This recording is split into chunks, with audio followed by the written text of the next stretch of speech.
Bienvenidas y bienvenidos a una nueva edición de Encuentros con Talento de Grupo Nortempo, que en esta ocasión lo vamos a dedicar a varios temas, pero al talento internacional también, porque tengo el honor y la satisfacción de que nos acompañe hoy una persona para mí muy apreciada. Le llamaré por su nombre completo, María Jesús Pérez.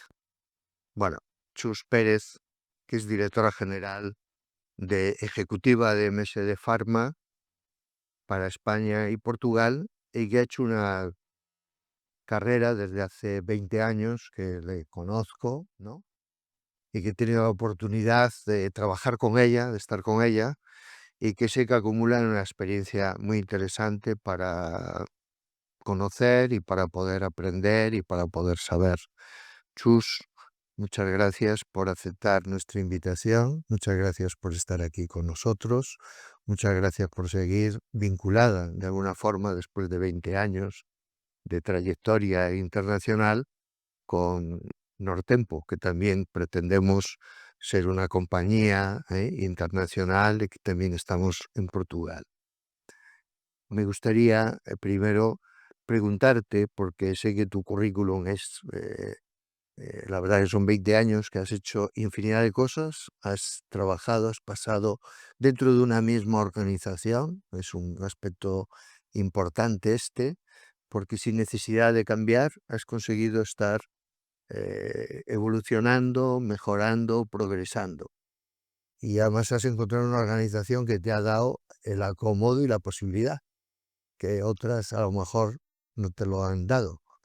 Me gustaría que hicieses una primera reflexión por esto que es importante, ¿no? Es decir, cómo las personas, cuando llevamos una compañía, cómo es ese proceso de inicio, etcétera, que tú y yo además hemos podido compartir hace mucho tiempo. Me gustaría una reflexión tuya sobre esto. Claro que sí, Bartolomé. Lo primero, gracias. Gracias a vosotros por la invitación. Para mí siempre es un privilegio continuar y formar parte de la familia Nortempo y en contacto con personas como tú. Es verdad que en el pasado tuve la oportunidad de colaborar con Nortempo y parte de mi paso por clínicas dentales, con esta colaboración y con la compañía en Pharma donde estoy ahora, ¿no? Y es verdad lo que dices porque en muchas ocasiones nos centramos en el desarrollo de las personas y pocas veces nos concentramos en cómo se debe hacer un plan de bienvenida acorde a las necesidades que la persona pueda necesitar para integrarse dentro de una organización. Empezando por conocer a las personas, pero también por conocer el ADN, la esencia y la filosofía de la compañía. Y por eso es tan crítico lo que llamamos los planes de onboarding, ¿no? Las bienvenidas que hacemos en las organizaciones a los nuevos colaboradores, a los nuevos empleados, a las personas que empiezan a formar parte del camino y que tienen que sentir el ADN y la esencia de una organización, como podría ser el Grupo Nortempo, desde luego. Muy bien, gracias. Bueno, como queríamos centrar, ¿no?, tu intervención, sobre todo porque has estado en Portugal, has estado también en Irlanda, que yo sepa, en Suiza, en fin, esta es una gran multinacional, una compañía que te ha ofrecido muchas posibilidades y oportunidades, ¿no? Y has hecho un desarrollo, pues que te ha llevado, como digo, a estar en distintos países. Mm. ¿Cómo has vivido esto tú y cómo ves el talento internacional? Bueno, lo primero que diría es, hay dos aspectos, ¿no?, en cómo consideramos el talento. Y uno está más relacionado con el liderazgo y las habilidades humanas y otro está más relacionado con las habilidades tecnológicas y todo lo que eso conlleva. En lo que es la perspectiva internacional, al final no dejamos de estar hablando de diversidad, ¿no? Diversidad de culturas, diversidad de pensamiento, diversidad de formas de hacer. Y es cierto que cuando tienes la oportunidad de vivir en países diferentes, de trabajar con culturas y zonas diferentes, bueno, pues te das cuenta que la forma de tomar decisiones, la forma de desarrollar a las personas, la forma de gestionar es diferente. Y este es uno de los primeros aprendizajes. También diría que ahí confluyen lo que yo siempre llamo el ikigai, ¿no? Que es cuál es tu pasión, qué es lo que te gusta, por lo que te pagan, lo que el mundo necesita y aquello en lo que eres bueno, ¿no? Cuando confluye la misión, la pasión, la vocación y la profesión, es cuando realmente el talento fluye. Y esto es lo que los líderes, yo creo que de futuro tenemos que trabajar. Cómo conseguimos desbloquear el potencial desde un punto de vista global, ya no desde un punto de vista local, porque el mundo está globalizado y por tanto las formas híbridas de trabajo y las formas multiculturales, desde luego, impactan mucho en la forma en cómo lideramos.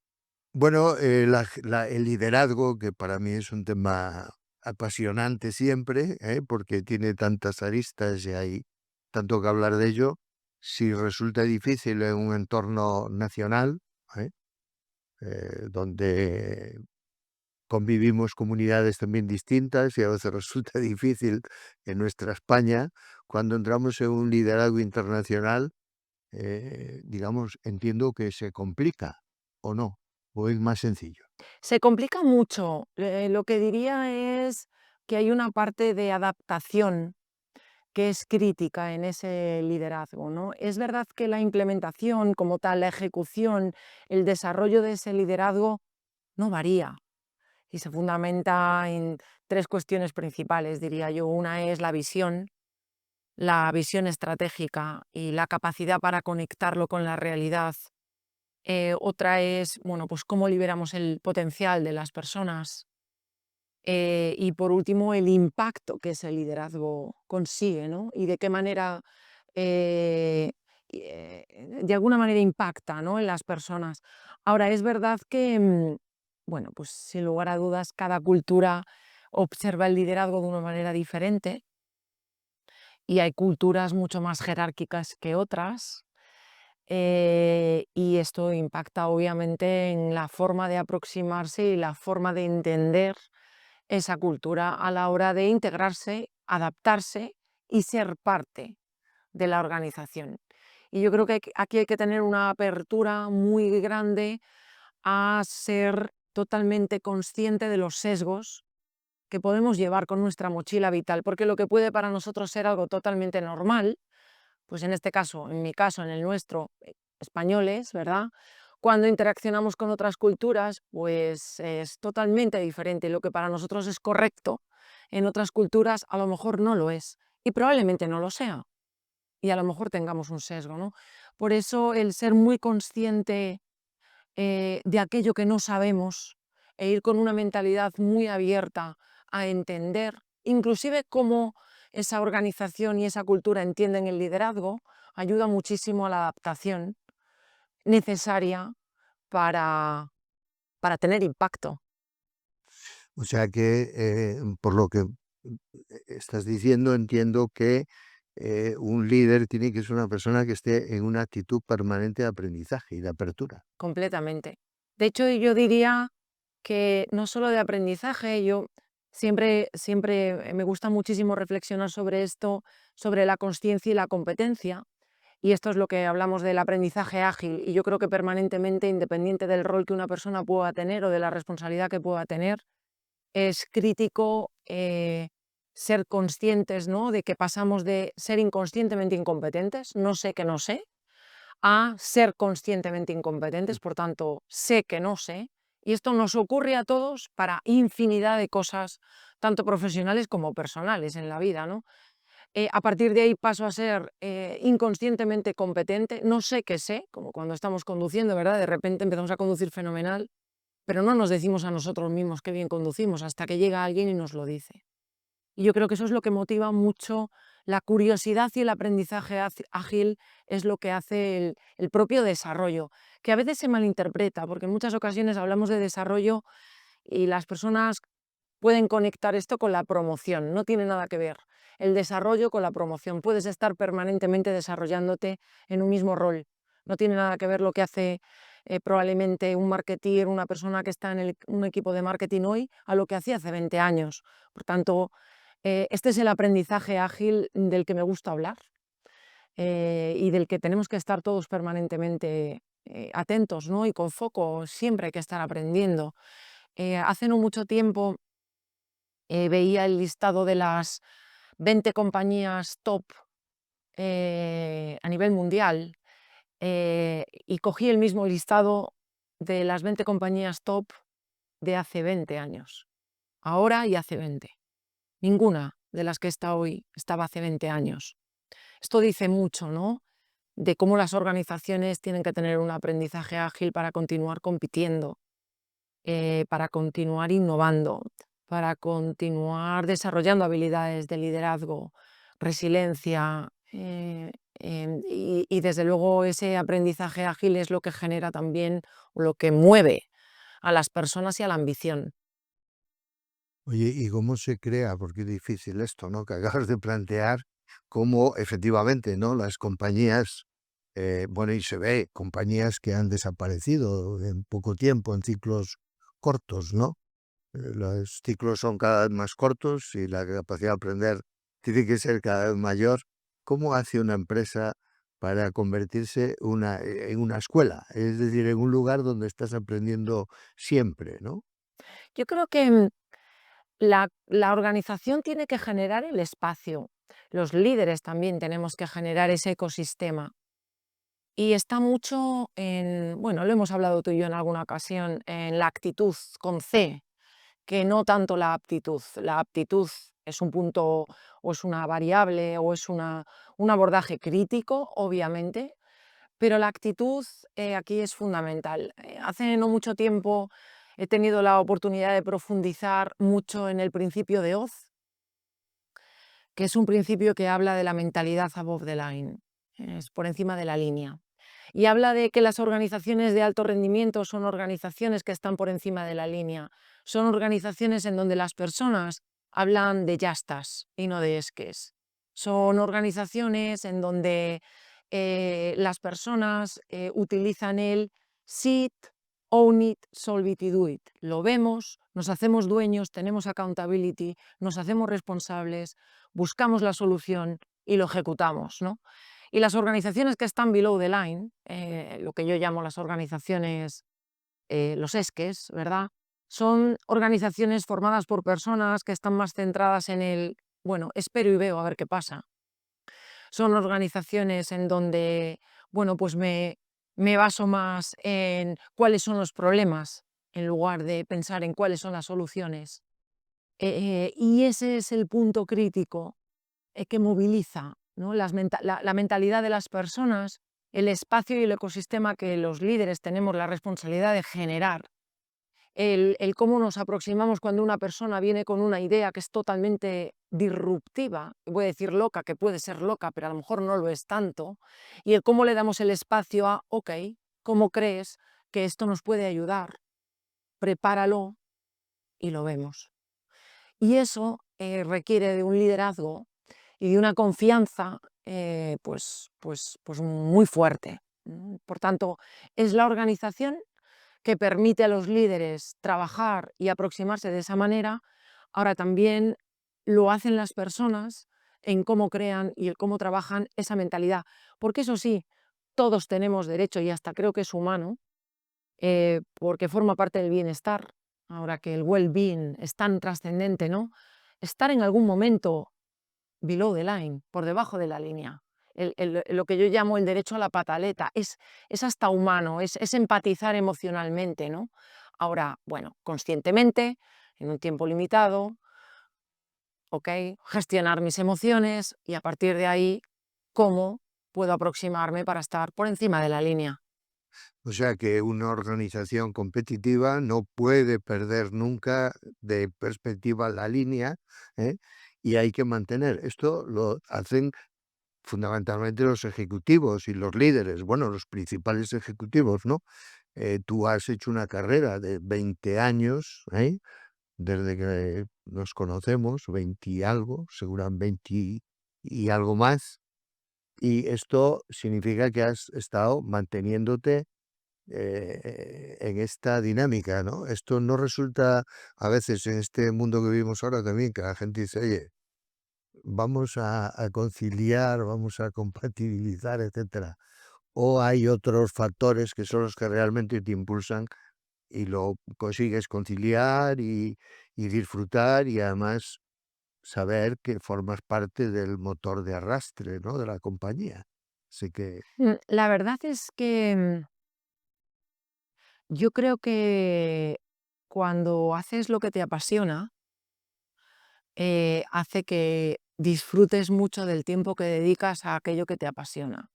Es verdad que con la madurez y la madurez profesional te das cuenta que desconectar y disfrutar te recarga de energía para bueno, pues afrontar los retos a los que quieres someterte individualmente y a los que crees que tienes que empujar a la organización, ¿no? Y esto es una realidad. Por tanto, para mí cada vez es más crítico desconectar en periodos clave, como por ejemplo la Navidad o el verano. Eso es fundamental, porque me llena de energía y de fuerza, pues, para afrontar los siguientes retos. Por otro lado, tengo que reconocer que es algo que he tenido que aprender a hacer poniéndole foco, porque me costaba muchísimo, puesto que vivo mucho lo que hago y me encanta lo que hago. Entonces es cierto que durante muchos años de mi vida me ha costado mucho desconectar. Estaba permanentemente, pues podía estar a lo mejor en la playa en verano, pero mi cabeza estaba permanentemente dándole vueltas a cosas y a inspiración y a temas, ¿no? Ahora me cuesta menos. Tengo la capacidad de desconectar y de ser consciente que es crítico además hacerlo. y muy sano, Eso es. ¿cierto? Bueno, te he escuchado, ¿no? Que te apasionan las personas y que es, digamos, donde pones el foco. Yo también, desde luego, es, digamos, lo que me parece esencial en cualquier tipo de organización, las personas, ¿no? Y ahí hemos compartido momentos hablando de la importancia y la relevancia y la diferencia que marcan las personas, ¿no? Me gustaría una reflexión tuya para finalizar esta conversación que estamos manteniendo sobre cómo ves el papel de las personas, el papel de las direcciones de personal, de recursos humanos, en fin, que es el mundo este en el que nosotros vamos, porque tú estás en la dirección general, no sé cómo lo organizas en tu organización. Bueno, para mí personalmente, y bueno, afortunadamente está alineado con el ADN, probablemente esa sea la razón por la que llevo 18 años en esta organización, ¿no? Lo fundamental y el principal valor y baluarte que tenemos en las organizaciones son las personas, siempre. Para mí la diferencia está en ser perfectamente consciente de que el liderazgo mueve a las personas cuando es un liderazgo para servir, cuando es un liderazgo de servicio, no cuando hablamos de un liderazgo directivo, necesariamente. Y en ocasiones hay que tomar decisiones, es verdad, igual que en ocasiones hay que saber hacer las preguntas adecuadas, o igual que en ocasiones hay que preguntar cómo te puedo ayudar, o hay que apoyar, o igual que en ocasiones hay que generar la confianza necesaria para poder delegar. Lo crítico está siempre en las personas, porque todas y cada una de ellas tienen un talento único, individual y concreto. Y cada uno de nosotros debemos evolucionar comparándonos con nosotros mismos y nuestra propia evolución, ¿no? Y eso es lo que a mí me gustaría dejar como reflexión. La primera es un liderazgo de servicio, el liderazgo para ayudar a otros, para ayudar a la organización, para ayudar a la persona y ayudar al negocio también. Y en segundo lugar, esa parte de qué consideramos talento, que cada uno de nosotros tenemos un talento y cómo liberar ese talento, comparándonos con nosotros mismos y compitiendo con nosotros mismos, con nuestro yo de hace 6 meses y el yo que espero dentro de otros 6, ¿no? Yo creo que eso es lo que nos mueve y lo que genera el progreso.